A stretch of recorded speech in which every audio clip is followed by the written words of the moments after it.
Welcome to NudiTea, where we get nude with our feelings and we drink tea. I'm Kimberly. And I'm Wendy. And in this podcast, we cover a pretty wide range of topics. We talk about food, sex, adult shit. Sometimes we have special guests. So, Hope you enjoy. And today we will be trying to get through a lot of content on The menstrual cup. The Diva cup in particular, because that is what is inside me right now. Oh, I did notice. Yeah, no, I didn't get my period yet because stress and I'm late. It's like cycle day 35.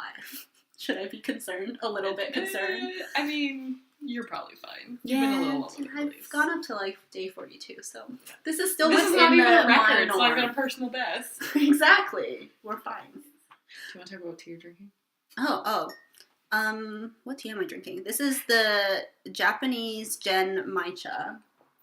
Okay. Mm-hmm. Which is a whole lot fancier than mine. Well, in terms of Japanese tea, this is like pretty standard, but guess what? I bought an entire giant bag of this for like $5 at the actual Japanese convenience store, and I bought literally a week before like 100 grams of the exact same thing from David's Tea for like $8. Yeah, man. Feel ripped off. I love David's Tea, but I'm not going back there for Dead Matcha. Was this in Toronto? Where you went to this store? Because Guelph doesn't have it. And I'm drinking one of your teas, because all the teas in the cupboard are basically yours. You contributed some Timmies. Yeah, but it's basically gone. And then the chamomile, which is trash.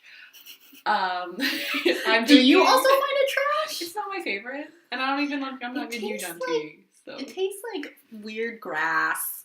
I hate it. I have strong feelings. But even the good kind of normal tasting grass, weird grass. Because like all tea kind of does taste like grass. But chamomile tastes like shitty grass. I don't like it. Well, I'm drinking Santa's Secret from David's Tea. Oh yeah. See, that one is price. worth the David's Tea price tag. It's so good. The little like the hint of chocolate. Yeah, it's really good. So good. Anyway. We've diverged. Tampons suck is the main point. Pads, I feel like, are okay. I know sometimes you still use like panty liners on no. certain days. Oh, not even anymore. Okay. I'm like, why am I buying these things? I'll just you just ran out and you're like, never again. Yeah. And then if I'm like in a pinch, usually someone's still using tampons or pads, and I'll just be like, hey, do you have one of these? But honestly, I don't really come across that anymore. Yeah, because sometimes you forget your Diva cup at home and then I deliver it to you. Yes. That happens. I've also had male roommates deliver it to me. I don't really tell them what it is. I think they know what it is. But I'm just like, can you get the pink bag? It says Diva Cup on it. And I hope Diva Cup gives it away a little bit. And they're very okay with it. Oh, they are. And they know when you need something, you need it. And I love how we're like, I'd rather have a friend deliver this to me than use someone's pad or tampon, because they're horrendous to us now. Yeah. Yes, sandpaper up the vagina, as I always say. As you always say. Yes. I guess, because I actually converted to tampons relatively late, I think. I was for pads for a long time, because, like, my mother primarily only uses pads. And so, for a long time, it was, like, no one was really introducing it to me, and then it was, like, I need something where I can do sports and better, because I'm just, like, I was, like, constantly afraid I was gonna, like, leak on the court. Like, it was always, like, a nightmare where, like, I'd be playing sports and it was, like, everywhere, and it was, like, a flood in the gym. It was ridiculous, because, like, nobody plays that much. Like the scene in The Shining, where it's, like... Yes, exactly. Perfect. So, yeah, like, it was probably not till, like, late high school. Okay, so then I actually started a bit earlier than you did. I thought it would be later. But for me, it was kind of the same thing. We had paid for swimming lessons, and then I got my period, of course. And prior to that, my mom was super against tampons, mostly because she had only used pads, and she didn't know a lot about tampons. And she was just like, oh my god, it's going to take away your virginity. Like, we can't have this happening. And I was like, okay, why don't we do a Google deep dive and see, like, what's actually going on. Turns out the tampon is not big enough to break your hymen. Weirdly, oddly Side note, I don't think I've ever told you this, but we had a Google deep dive where we literally went on Wikipedia to see, like, what the tampon was all about. Anyway, the point is, my mom didn't want me to not go to swimming lessons because we already paid for them. And that initiated my transition from pads to tampons. And oh man, that was painful. Yeah. I remember there was one day before swimming classes where I literally spent half an hour tampon after tampon, and I could not get that thing in. It was so painful. But I think my vagina has, like, shyness issues. So yeah, so that was not good. So I think that was, like, elementary school for me when I transitioned into tampons. Mm-hmm. And then I was like, this is the best thing ever! Because pads, sometimes, I don't know, my butt gets sweaty. And then it just doesn't feel right. So I was like, tampons seems a lot better. Mm-hmm. Yeah. And then, when did you transition into Diva Cup?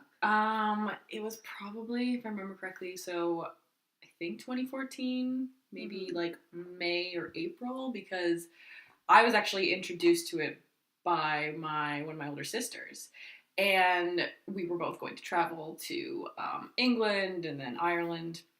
And she was like, have you heard about this? And I'm like, no, it sounds great. And it was like, I didn't want to travel with tampons, honestly. So no one wants to travel with pads or tampons. It's just too much. And, like, even just, like, going out and buying them. Like, it's easier, like, if you're in, like, I mean, the UK is primarily English speaking, so it's not like I'm going to have any problem, like, locating a store. And it's not like I would have a problem anywhere else locating a store. It's just a pain. And the funny thing is, so my sister had been telling me, hey, we should do this, whatever. So I did it a month before we went because I wanted to make sure I was used to it. Mm-hmm. And she just kind of forgot to buy it. And, oh no. And then she, like, it wasn't until, I'd have to check with her, but, like, at least a few months after we had traveled until she actually transitioned. So surprisingly, I was the first one in the family who transitioned, which was kind of nice. Okay. And then, like, my sister and I worked on our other sisters to kind of transition. So are all the sisters have at least tried, right? I don't know if the oldest has, okay, but I'm not really sure. You know, I check back in. It's not like our prime topic of conversation, oddly enough. But hello, have you used the Diva Cup? That's how I introduce myself to every woman. And I think it's I always preach about the advantages to them if they haven't, kind of deal. And I'm sure they're not just sisters. I don't have any sisters, but we both preach a lot to friends and colleagues. A lot. Basically, for me, I don't care what stage we're at in the relationship, in our friendship. If you have brought up the topic of periods or something to do with menstruation or they just, like, whatever, clutch their, like, abdominal region. Cramp today. They're like, period, yes. Have you heard about the Diva Cup? Yeah. I don't need any, like, major transition to. Yeah, it doesn't take much. I do wait, I think, a little bit longer than you to establish a friendship or at least in a solid acquaintance level. But because you converted me. Yes, I did. And I've converted almost all the female roommates I've ever lived with, which has kind of been cool. And then when I was working on the deli, we were far enough from the customers, I'd just be chatting with our coworkers. And there's a few coworkers I've introduced the Diva Cup to. And they've all said relatively the same thing. Like, most are apprehensive about using it because it is kind of like... It's intimidating. It is intimidating. It looks large compared to a tampon.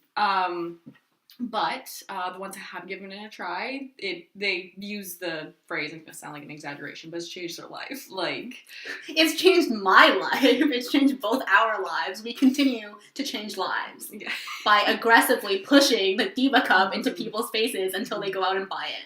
In certain cases, we've also just gone out to buy the Diva Cup for someone. Well, I almost have. I didn't. I did. Yes. Yeah, I bought it for one of my friends, her birthday. What a birthday gift. And then also, like, dragging someone to the store and making them buy it. I don't even think I needed, like, I was really just close to buying this for one of my coworkers. Because she, like, sounded interested. I think it was just, like, she hadn't been getting out or remembering to go get it. So I think I would just been like, here's a gift for no particular reason. Like, do you think we now sound kind of like a scary religious cult where we're like, to the Diva Cup Club. It will be life-changing. You will forevermore be grateful towards us for introducing this to your life. I've never thought about it. All hail the Diva Cup. If it seems to be getting out of hand, maybe I'll and I feel like you're the one who really take it to that level. I'll rein you back in, I think. But okay, thank you. I think we're just we're two informative individuals. And there's a lot of pros for both, like, the way you feel while you're on your period and also economical and environmental. Yeah. So there's, like, the big selling points, or at least that's what I talk about. For me, it was the money. We did this calculation before where it was, like, per period you use, like, a box of something, which is $20, probably a little less. 18 maybe. Yeah, maybe even a little more than a box now that I think about it. That might be just me because I have a heavy it really just depends, yeah. Yeah. So if you're paying like $15 to $20 per period, then it's like basically 2.5 periods, you can already buy a Diva Cup, which will last you at least 2 years. At least 2 years, because they do say, like, if it starts looking weird or smelling weird, then you should replace it, but you used yours for 2 years and it's fine. I've used mine for 2 years. It's like a little... The color is not what it used to be, but it's fine. It doesn't smell bad. You boil it, like, sanitize. Never expect it when you start using the Diva Cup that it's ever going to look as like pristine as it comes out. Because after I find after the 4th or 5th period, it starts getting a little stained. The first couple, you're like, ooh, so fresh and new still, but after that, I think it goes... Discoloration becomes a new normal. Yeah. And I kind of forget how it looks. It's like when you put pasta, like a tomato sauce pasta, into a plastic container, and then you microwave that shit, and it stains forever. Oh, yeah. The container becomes... It's like that. It's normal. You wash out the container. It's fine. Don't worry about it. It's exactly like that. It's exactly like it. But also, in terms of the environment, because we are in the field of science, we care about this stuff. Tampons, they come in a cardboard box. You can recycle that, that's fine. But then inside the box, you get the plastic packaging, and then the applicator. The actual application, the applicator, is plastic, and that kind of always just gets chucked out into the garbage. Sometimes there is the cardboard applicator, which I think I had to do it once, and I was like, this is the worst. Yeah, because there's no, like, gentle easing, like, there's no rounded edge. It's literally a cylinder. The edges are kind of hard, so it doesn't feel comfortable. But also, who's going to take the applicator after they've inserted a tampon and go to the recycling bin? There's no recycling in the bathroom. You just throw that out into the brown paper bag. So it's not a great sustainable method. But the Diva Cup, because it lasts for so long, it's quite nice.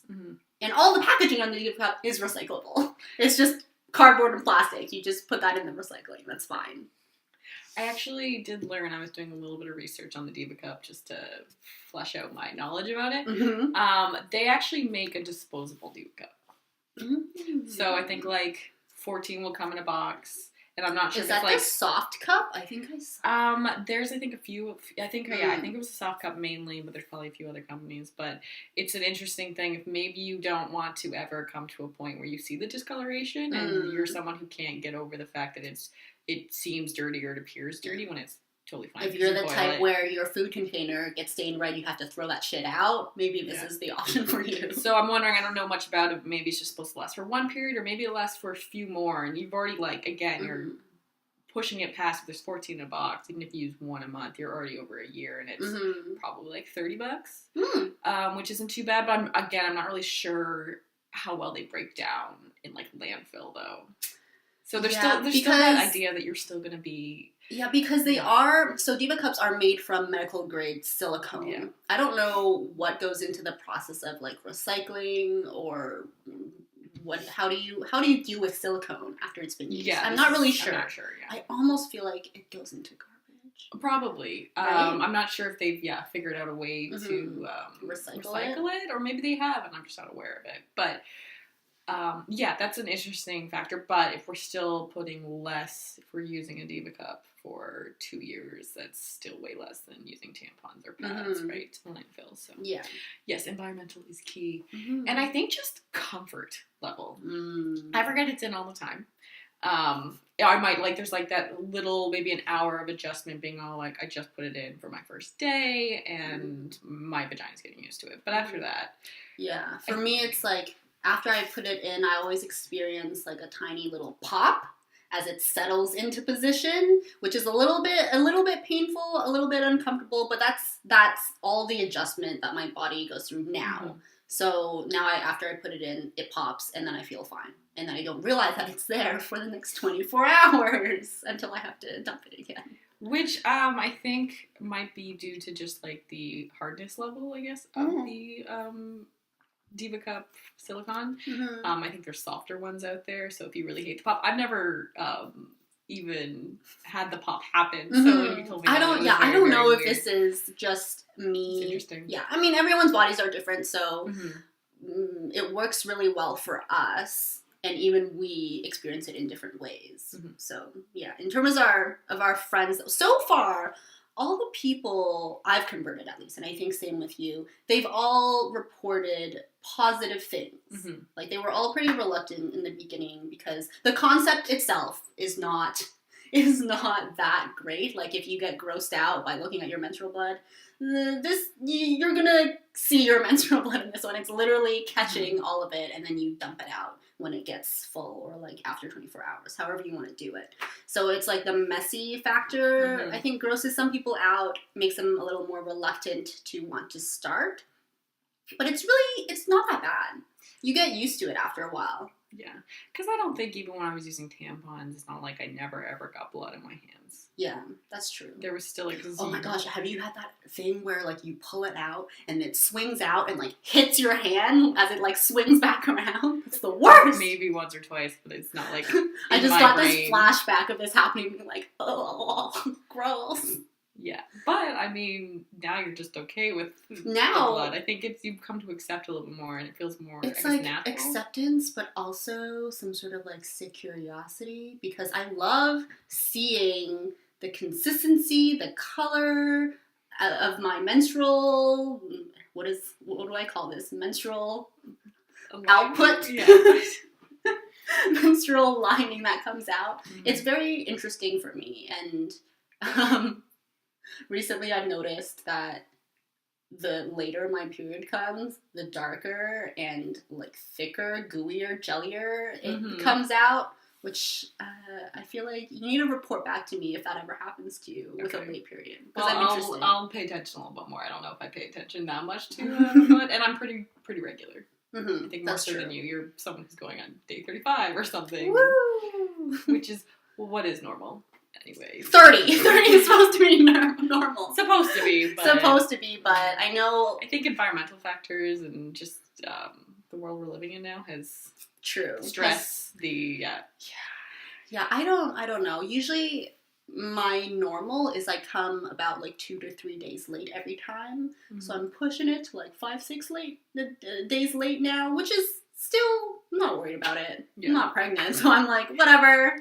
I've had the Diva Cup in for literally the past 4 days in anticipation for the period, which is great because, like, you would never waste tampons or pads like this, right? You would always wait until you get your period or use a panty liner or something, and then you start using your pads and tampons. But for me, with the Diva Cup, all hail Diva Cup, you just put it in when you think you're going to get the period and you forget about it, and there's no worry for...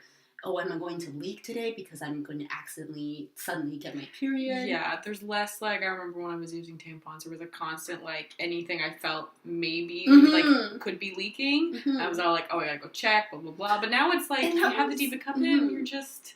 like, oh, that could be it. I might have just gotten my period. I'll go check on, like, my first work break, or I'll check later. Just don't even check all day, because, like, what is there to worry about? And then in the shower, you're like, ooh, did I get my period today, or did I not get my period today? It's like, it's an exciting reveal every time.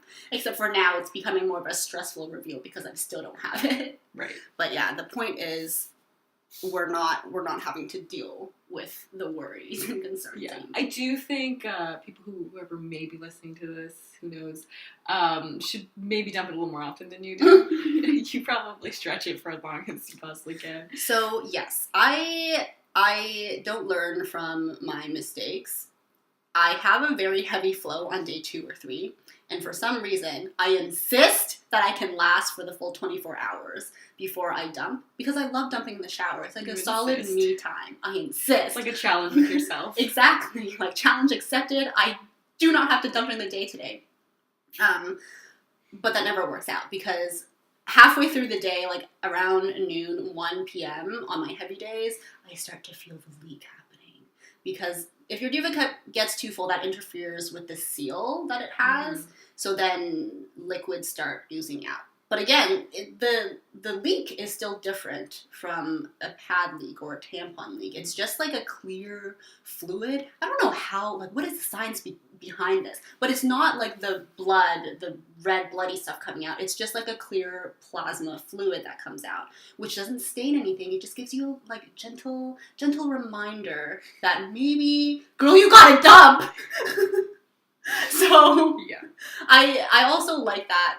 Because back when I was wearing pads and tampons, I also had that challenge with myself. It's like, I don't have to change my tampon or pad right now. I'm fine.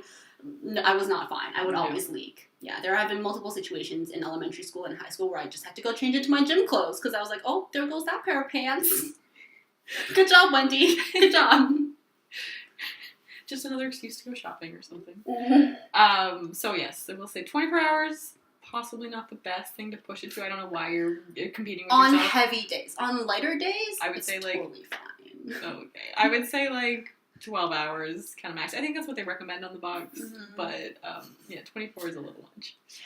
But again, it's medical grade silicone. What's gonna happen? I'm fine. It's fine. Okay, so if we're talking about like the first time I ever I actually had a pretty easy transition, I think. Like, there was a little bit of discomfort. I was trying to figure out, like, how do I put it in the best way? Like, how do I remove it where there's, like, no discomfort and stuff like that? So it took me about, like, 2 periods. Mm-hmm. So my story of how my first time using the menstrual cup went is much more boring compared to yours. So what you're saying is you put it in, and then you were like, oh, okay. And then you went on with your period. I figured it out, yes. Sweet. Okay.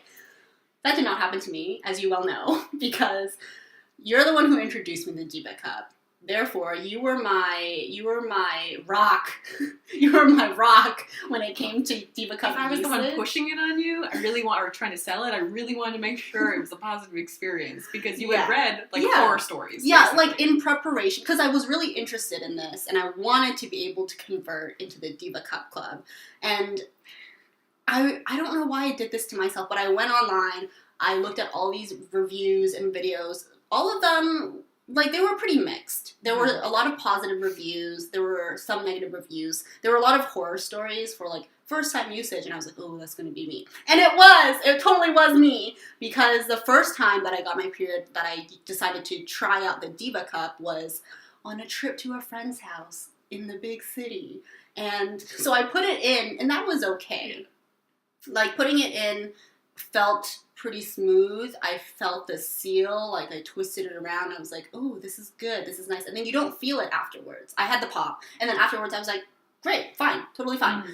Got to my friend's house, realized, oh, I should probably dump it because it gave me the warning. I had the gentle leak warning. So I went to their bathroom. I squatted down on the floor. After about 10 minutes of struggling by myself, I was like, I'm sweating, I'm stressed, I have a lot of anxiety building up, I don't know how to take this little thing out, like, my hands were, like, grasping at the knob, and I just, like, could not get it down, so I had to send out an SOS, I called you from my friend's bathroom, and you were at home. Yes, I was at home at, like, a early family, my mom's side Christmas, dinner, and it was at, like, a church, actually. Oh, okay.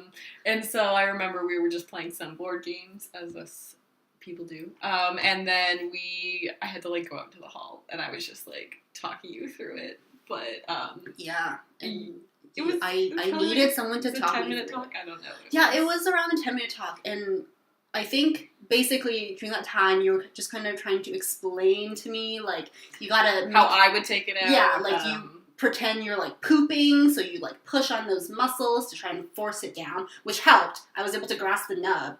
But the thing is, my body still wasn't adapted to it yet, so it was, like, clenching onto that thing for dear life. So I was trying to pull it down, but I hadn't broken the seal, so it was more difficult because of the suction. Mm-hmm. What's hilarious is, we didn't even resolve this issue while I was on the phone with you. It was like, you had talked me through all the steps, and then I realized, I was like, okay, I just gotta do it. Get your mindset So we hung up, and then afterwards, I pulled that little sucker out, spilled pretty dramatically onto my friend's bathroom floor. Thank goodness it was tile, and it wasn't on, like, one of their rugs or anything. Mm-hmm. My friend probably doesn't know about this, and I left blood on her floor. You cleaned it. So I did clean it afterwards, but I did manage to get it out, and that was, like, texted me or something. It happened. Yeah, and I was so happy because I'm all like, what if she can't get it out? Does she have to go to the emergency room? Is this like the worst? So serious. Yeah, fears realized kind of deal. So yeah, but no, I managed to get it out, and that wasn't even like the only struggle that I had. I struggled pretty frequently in the first few periods using the Diva cup. I feel like I always had to get real low in my squat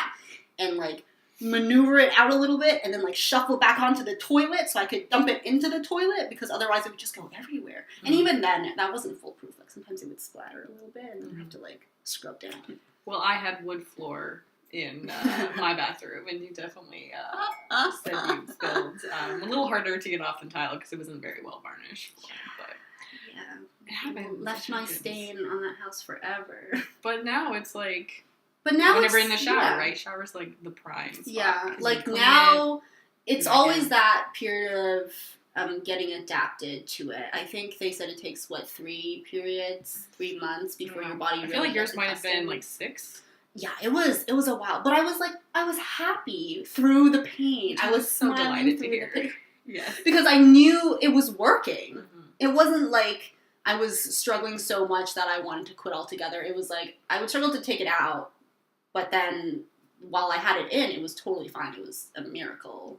But now I'm totally fine. Now I don't have any issues where I have to get real low.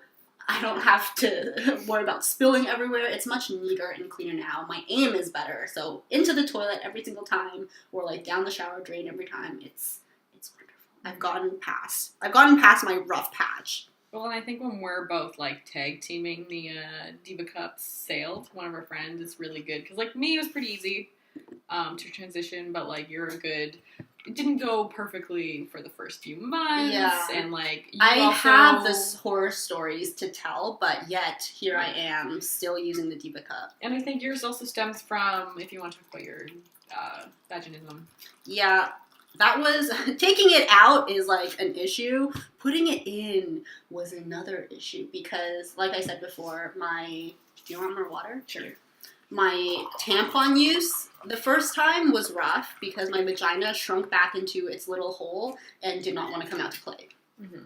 And I think I keep calling it vaginism, but I'm pretty sure it's, like, vaginismus when I looked it back up again. Mm-hmm. It's a psychological thing, mainly psychological thing. It could be due to previous trauma or something, where the muscles in your vagina basically clench up and they don't allow for penetration of any kind. And for me, honestly, I feel like my tampon usage might have caused it. Because I was so traumatized. Because, like, the first time you used tampons, I just could not... Where is my vagina? I didn't even know at that point. I was confused. I just kept, like, poking around. I was like, where does this go? So I think my vagina was a little traumatized from that. So then after that, every time, like, I would have to put it in a tampon or something else, like, my vagina would clench up a little bit. It'd be uncomfortable. And the Diva Cup, because the opening seemed so much larger, that terrified me because I knew my vagina already did not like this type of thing. So putting it in the first couple of periods, honestly, was not fun. It was definitely painful. It felt like it was stretching me a little bit harder down there. But again, like, once you've got it in, it doesn't really feel like anything. So again, it was one of those things that was not a deal breaker. Yeah. Like, the pain was not a deal breaker for me. And then now I feel totally fine. And I think it's because you have to figure out the best way to insert it for you. We have different methods of inserting it. Yeah, we do. So I take one edge of the lip and I fold it down so it becomes kind of like a triangle. So the top part is like really small. Yeah, it's like a small point around the size of a tampon, basically. It becomes like a little nub that you can ease in. And then once you've got the top part in, you kind of just like maneuver the rest of the Diva cup into the vagina, and it's fine. And then it opens inside. You twist it around to seal it, which is important because you don't want it to leak everywhere. And then it's fine. Yeah, and I know the way you do it. Yeah, I like more like I'll fold it in half a little bit, and then as it's being inserted, I'll just kind of like let it go, and it usually like fills the area it needs to fill. Sometimes I gotta twist it. Yeah. But there's times where I've had to like, if you're like struggling to actually get it sealed, I find it's just better to take it out and then try it again. I have actually never had to do that. Which isn't, you have your pop, I guess. Yeah, I guess the pop it turns out it's beneficial. So yeah, I think depending on what your vagina is able to handle, just insert it however you want. I do find, though, if you're having, pro tip, because if your vagina is shy like mine, I find that if you're able, run it under some really warm water before you put it in, because if it's body temperature, that's less of a shock than if you were putting it in at, like, room temperature, which is a bit cooler. I find that really helps me sometimes. That's interesting. Yeah. Never I've never told you this before. No, you haven't. Learning new things. And I also think just probably getting it like a little more wet, like on your last days where maybe you're not as like, you're a little more dry, can be a little like tougher to get in. So like, just wet it, make it warm. Yeah. Make it warm. Yeah. So yeah, I think those last days, man, once I left it in for 48 hours, because I forgot. Oh my goodness. Don't be like me. Also, like, to remember, like, people look at it and they're like, I have to put that, like, all the way up. No, it's not like a tampon where it has to be, like, pressed right up against the cervix. This is, like, you put it up there and, like, it should be, like, just inside your vagina. Yeah, it's in enough that you don't feel anything. Like, the entire Diva cup is within your vaginal canal, but it doesn't hit the cervix. Yeah, because it doesn't need to. Because it's got the seal around your canal. Everything that comes down is going to catch. So it's totally fine. And even if, like, you accidentally put it up a little further than maybe you want it, it's in the, like, instruction manual, it says, like, don't worry about it. Gravity will take care of it because, like, as the blood collects, it should go down. But, yeah, like we're saying, and just, like, with, like, movement. Yeah. So. And also the pooping method. You just gotta push like you're gonna poop, and it'll, like, slowly force it down for you where you can hold up the nub. Which is, I think a lot of people, when we first tell them about this, they're like, okay, yeah, but, like, what do we do when we have to dump it in public? Right. What do we do? Yeah, I think this is another factor that people kind of hate about it, their periods in general, but is, like, having to deal with it in public. And because you're not, like, right beside a sink. I'll be honest, even when I'm at home, I don't wash it in the sink because eventually I'll get around to, like, giving it a better clean in, like, the shower. But when you're in public, just dump it, get a little toilet paper, maybe get the excess blood, like, from if there's any on the outside or inside, and then just put it back in. It's not a big deal. You're not gonna, like, nothing traumatic's gonna happen if it's not completely devoid of the blood that's literally like dripping out of you, kind of deal. Yeah, so. Yeah. I find it's fine. I know the first couple of periods I did struggle again because I had to squat down real low. But again, like, if that happens, you just, like, kind of ease it out, and when you feel like it's about to pop out, just, like, shuffle back over the toilet and just, like, release it into the bowl of the toilet, and it's okay. And I feel like I'm very, like, germaphobe, neat, cleany, and I'm able to deal with it. I take a lot of toilet paper. I use the toilet paper and I'm like wiping it down on the outside. The whole tree. I have to like stuff it in, soak up all the little bits. Mm-hmm. If it's not super clean on the inside, I'm like okay with it. It's just the outside. You want it to be pretty clean, I would say, in case it interferes with the seal or something. Yeah. But usually it's just not a big deal.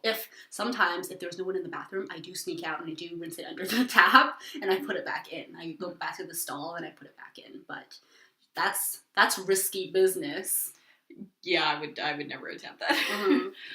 Yeah, but after a while, you get used to it. It's a necessity. It's like when you have to change your pad or your tampon in the toilet, it's basically the same thing. Mm-hmm. You're going to have to wash your hands after. Just do it. Just do it. You'll be fine.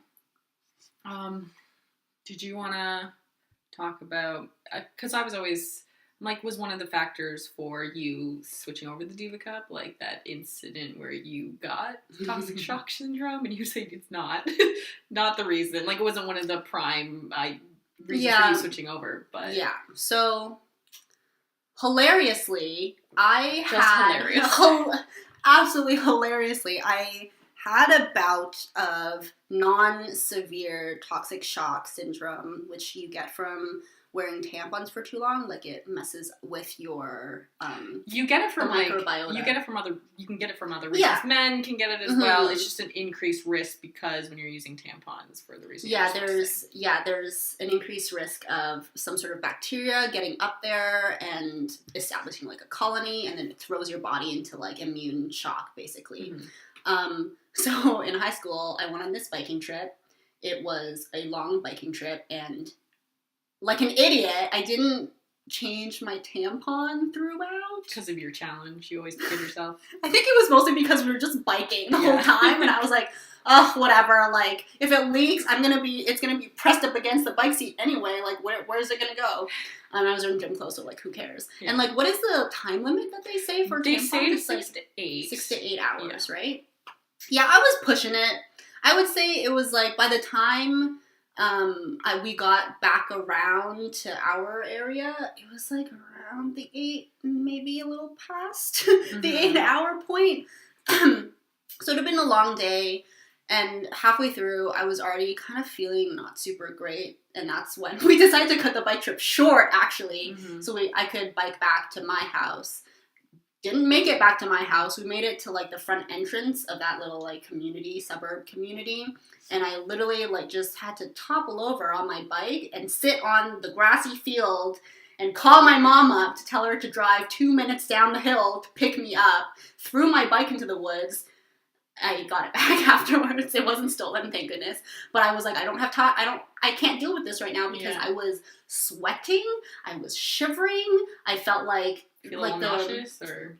Yeah, nauseous, but also I felt like I needed to just diarrhea everywhere. My body felt cold and then hot. Yeah, it was basically the symptoms of toxic shock. And it happened relatively quickly, and at that time, for some reason, I didn't think about the fact that it may be toxic shock syndrome. I just went home, immediately sat on the toilet for like 15 minutes, got rid of the tampon, expelled a bunch of diarrhea, like, it was bad. Then after that, still felt like shit, had to sit in the bathtub with, like, hot water beating over me. I was just, like, laying in the bathtub. It was not enjoyable. I still felt shivery cold, flu-like symptoms, but also with, like, a side of, you want to die. Yeah. And then the next day, I still had some residual fever symptoms and just overall, like, cold sweats, not good stuff. So, didn't go to the hospital that time. Probably should have gone, but thank goodness it was fine. It was a mild case, yeah. Yeah, so I did get it out in time.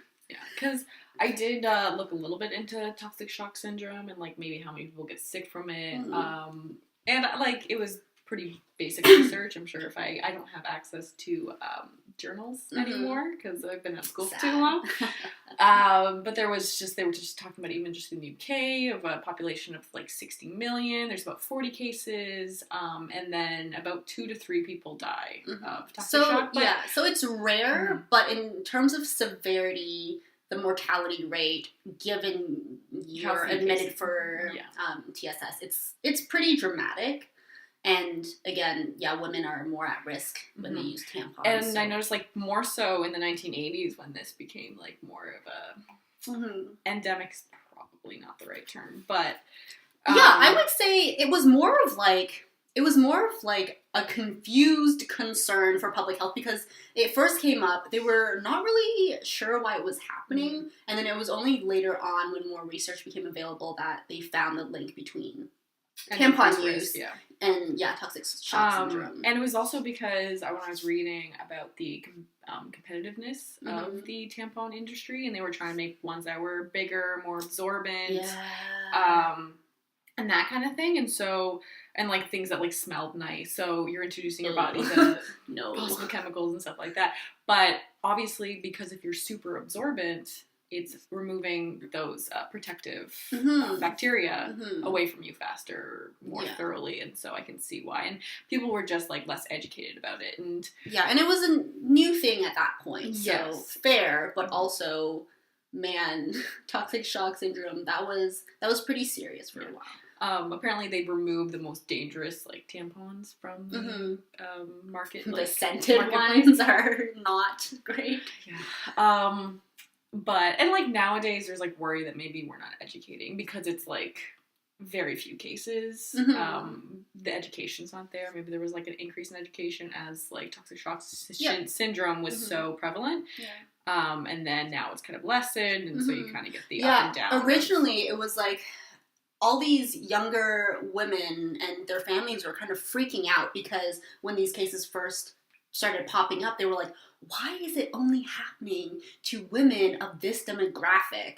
Like, it was very confusing to everyone. And then, of course, later on, when they found out it was tampons, it was like, oh, that makes sense. Yeah. That really does make sense. So, so tampons, they do mess up. They can mess up your microbiome, your flora in the vagina. But, again, because the Diva Cup is silicone, it doesn't absorb anything. It doesn't make anything too dry. It doesn't mess with the flora because it literally can't. There's nothing that can like grow inside of it if you clean it well. Yes. So overall, it's just a lot safer, and I don't know why I didn't think about that as like the first thought after you introduced Diva Cup. Yeah, like I feel like that should have been like, oh, as like a survivor of TSS. That should have been like my top concern. Like, is it? But even like if you didn't realize it at such a young age that was what was happening, and therefore you don't really necessarily associate it super well, I guess, with that incident. And so, like when I was talking to you about it, it was more again that economical factor that that gotta save that money. Yeah. I wanted to just touch again on traveling with Diva Cup. So good. I've traveled about 3 times on larger trips, at least span from 3 to 5 weeks.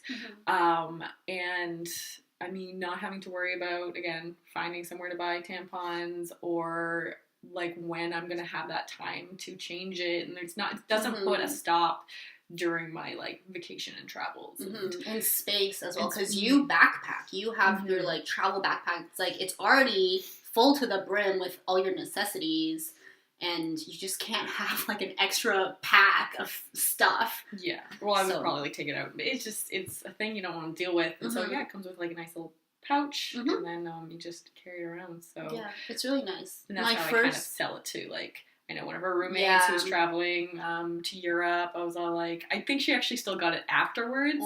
But, like, it was one of my, like, you're traveling. Well, you should. Have you heard of the Diva Cup Club? Like, they say club instead of cult. Like, I'm just trying to make it more acceptable, okay? I'm going around the fact. Yeah. Yes. It's a cult. Don't tell anyone. Yeah, I think this past summer, I went back to China to visit some family, and I actually had my period going back to China, which is inconvenient because you never want to have your period when you're traveling, but it happens. But it was totally fine. I wore the Diva Cup. It was the tail end of my period. So I wore the Diva Cup the entire duration of my 2 flights from Canada to China. And it was the most fuss-free living, basically, on this flight because I didn't have to dump. I just didn't have to dump for like the 12 hours that we were on this commute. And then when I got to China, it was like, you just go to an airport bathroom.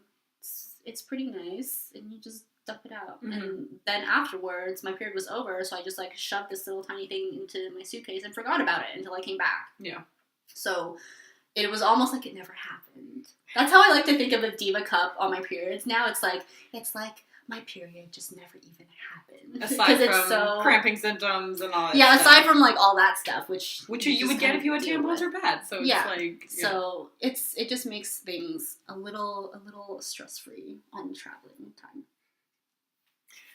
Yeah, so that's there. Yeah, do you want to go into your fancy smancy research? I have a little bit of research, not that much. Again, I don't have like access to really peer-reviewed articles. That should have been my job, but like did not. I'll just get your code later and I'll just sign in as you. But I remember when we talked about it before, and I'm like, I feel like it's such a like a new invention to like women's like period, and like they're just introducing it. But this thing has been around for a long time, and I kind of always forget that and then remember it. And so I did a little bit. How long? So the first design was actually made in the 1860s. But it didn't. What? It didn't Hold up. Yeah, it didn't hit shelves because. What were they using? This is the thing. Okay, so I looked at like pictures and designs. So it's like a belt. Oh. And then like on a string, there's a cup, and you would just insert it and then dump it. And so like obviously it didn't hit shelves, so not a perfect design. I just think someone was still thinking about it, which is interesting. I mean, it makes sense. You have fluid coming out. You want to use a cup to catch it. Yeah. They also called it the catamenial sack. So maybe not the best. So it was probably made of what, like animal parts? I would imagine. Yeah. So I mean, if they were making like condoms out of like sheep intestines and stuff like that, why wouldn't you make a cup out of it to get like innovative for its time? I will say that. Mm-hmm. And then later on, I don't have an exact date for this, but they actually had a menstrual cup that you didn't actually remove for your period. It was like a series of valves that you would open and it would dump out. I didn't see a picture of it though, but I'm just like imagining this is like some Leonardo da Vinci shit. Yes, exactly. Oh my god. And it wasn't until, so that's the 1860s, anytime in between there. That's a while ago, didn't hit shelves. They were wild really big. Back then. Insane. It was until like 1937 when the latex, the first model that actually probably hit markets, it was a latex made, so obviously anyone with latex allergies. Great for people with allergies. Yes, but it makes sense, right? That's what they had. So the inventor was Lee. It's an O. Where is his name? Leona? Chalmers. I'm so bad at English. Pronouncing things. It's fine. She was an American actress. I'm not sure what prompted her to do this, so it's an interesting thing. But it was the production of this latex menstrual cup was actually stopped during the war because of latex shortages. So while maybe it was about to pick up speed there, had to be stopped. Yep. Flash forward to about 30 years, we have 1963. It actually was probably being sold a little bit around there, but actually disappeared because of sales. And they actually put a lot of money into the marketing, but it never paid off. Okay. And it's because... I wonder if it's like people were concerned about the purity of their vagina. Like the same thing my mom was concerned about with like virginity. I wonder if that, because it gets inserted. I wonder if people and like some of the... reasons it was like rejected or not as accepted, it was still, even though women were, taking control of their bodies a little more, becoming, I don't know, a little more woke for their time. Woke. It was very scandalous to have like a reusable internal protection. Yeah. So I get it. They weren't there yet. In the late 60s, because of the whole like maybe the uncleanliness idea behind it, they actually, Tasset Inc. made a disposal cup called the Tassaway. I get it. Yes. I get it. It only really sold in Europe. But they didn't do super well. Marketing costs were too high. It wasn't paying off. Yeah. Reintroduction happened in the 1980s. Okay. And it was called The Keeper. Not bad. And it was made out of latex rubber. It's still sold today. I'm not sure if it's still made out of the latex today. It'd be interesting. I'm gonna say no. I mean, they might still be using latex, but it really cuts down on the people who are allergic to latex, and I don't know how that holds up. Yeah. For anything that is getting inserted into a body cavity these days, I feel like people want it to be medical grade silicone. Like, even for sex toys. Yeah. If it's not medical grade silicone, like, you shouldn't be buying it. Yeah. Mm-hmm. So I would be surprised if it's still making latex, but they probably have converted to silicone. But and then just start of the 21st century, that is when the silicone medical grade. Wait, do you say silicone? I say silicone. I think it's the silicone cone. Whatever. I just noticed this. And so it was start of 21st century where they actually started introducing the silicone. So they really, the Diva cup just comes back around. It does not give up. And I think they're just like being a little more clever with their marketing, or like the short things I'm seeing of like TV ad promos. They're kind of funny, and they play on like how it's. I think it's on the up and up now. Mostly because we've just advertised it so much to our friends and colleagues. Yeah, that's what we're sustaining. It feels like we're just surrounded. And like it was awesome because our old roommate, who moved out recently, we didn't even have to introduce her to it. Yeah, she already knew. We were just This is a Diva Cup household. We have like a special little pot where we all, not at once, but once we're done with here, we all use the same pot to boil our Diva Cup to sanitize it. And we don't use it for anything else, don't worry. It's not for food. It's our designated Diva Cup only pot, which is fantastic. I love it. Yes. And aside from the Diva Cup, we've only used Diva Cup. Isn't it Canadian? Diva Cup is Canadian, right? Diva Cup is Canadian. Yeah, so Diva Cup is Canadian. There are some other options from other countries. There's quite a lot. Oh, there's so many, and mainly they're sold pretty much. You can get any kind of Diva Cup, any kind of menstrual cup from anywhere. Like it's not like, oh, this one's made in here. It's only sold here. So we have like the Lena Cup, which is manufactured in the U.S. Sold probably many other places. We have the Lunette, which is manufactured, or at least first initially was in Finland. The Moon Cup, that's the UK, Europe area, I know. Fleur Cup. Fleur Cup.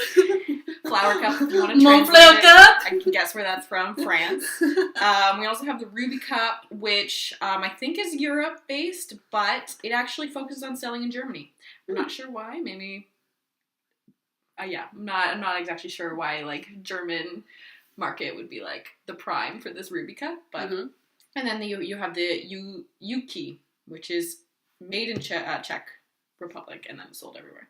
Okay. And then those are all like the cup, the chalice looking ones, right? Yes. And they're because I know now they're starting to come out with alternative shaped menstrual cups. So they're not even cups anymore. I know the one I told you about. I think I sent you a link at some point. It's like a flat device that you fold up. It actually looks, in theory, it would be easier to insert than the Diva Cup because it's literally like a slab of silicone. In the center of it, it reminds me of a drum. It has some give to it. That's where it catches your menstrual fluids. So you basically squeeze it and then you insert it. And the cool thing about this is not only does it do what a Diva Cup does, which is catch your menstrual blood, you're also able to have penetrative sex on it if you would like to. So that is definitely something that you can't do with the normal Diva Cup or any of these other cup-shaped menstrual cups. Yeah. So these are all alternatives. We've only used the Diva Cup. We think it's great, but I'm sure these cups are some of them are like sized differently. Some of them might be a little thinner. So have more give. The Diva Cup's not for you. There are ones that are a little bit smaller. And I think most of the time cups come in two sizes. I know the Diva Cup does. And so the one we use is under 30 and never had a baby. And then there's like the other version, which is a little bit bigger. And so if you've ever pushed a child out of your vagina and you're over 30, they recommend props to you. One. Yeah. And also I recently read that even if you feel like the smaller one maybe isn't sealing properly or like your flow's too heavy, you can also upgrade to the larger one. Yeah. That's just an easy to generally speaking, system, you should be fine, but there's so many options out there. Just like you don't have to stick with the Diva cup. I know it's Canadian, so it's like you don't have to order it, pay shipping or anything like that. And I like supporting Canadian things if I can. Yeah, it's not a deal breaker for me, but yeah, it definitely helps. It definitely helps. Yes. If you're interested, Walmart will sell it. Shoppers Drug Mart. I think Walmart's cheaper. And it's what, like $40-ish? Yeah. A little less than $40, a little more than $40, depending on where you're at. Yeah. And then I know if you're in Guelph, there's sometimes you can just find stores that just sell it for cheaper. So there's like New Age Health store, I think, or food store downtown, and they sell it for like I think $35. I don't know. It's much cheaper. But even like researching the different cups out there, I think it was like one of these cups was even a third of the price of the Diva cup. So that's maybe probably like based on how much material. Yeah, might be the way to go, but who knows? Cheers. Good Diva cup talk. Yeah.